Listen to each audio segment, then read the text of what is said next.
सबैमा नमस्कार।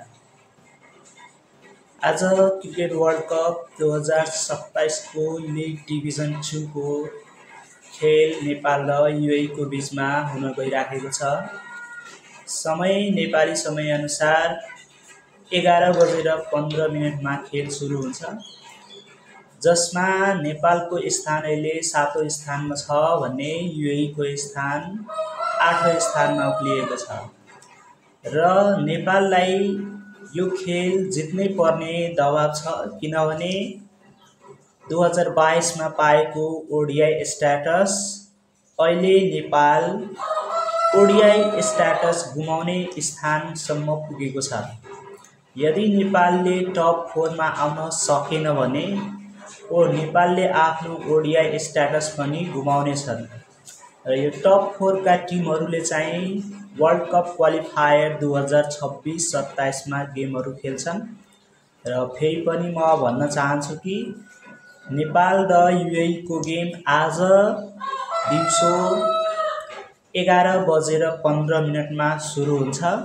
नेपाली समयअनुसार 11:15 मा, जुन चाहिँ ओडिआई हुन्छ, 50 ओभरको गेम हो, जुन आइसिसी एकाडेमी क्रिकेट ग्राउन्डमा दुबईमा भइराखेको छ र जसमा चाहिँ नेपाल अहिले निकै कमजोर स्थितिमा देखिएको छ, जुनमा नेपालले अहिलेसम्म 17वटा गेममा 5वटा मात्रै जित हात पार्न सफल भएका छन् भने 2टा गेममा ड्र भएको छ, यानि रिजल्ट आएको छैन, जसको साथ नेपालको अङ्क अहिले 12 छ र नेट रन रेट धेरै नै माइनसमा छ, -0.218 जतिको छ।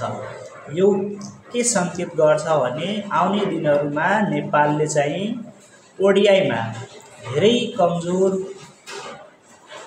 प्रदर्शनहरू गरिराखेको छ र यस्तै प्रदर्शनहरू गरिरह्यो भने नेपालको ओडिआई स्ट्याटस पनि गुम्ने सम्भावना छ, किनभने लास्टको 2वटा टिमहरू जुन 6 नम्बर र 7 नम्बरमा आउँछन्, 6 र 7 8 नम्बरमा आउँछ भने त्यो टिमहरूले लिग डिभिजन 2 बाट पनि तल झर्न जान्छन्, जसको फलस्वरूप नेपाललाई धेरै ठुलो घाटा लाग्नेछन्।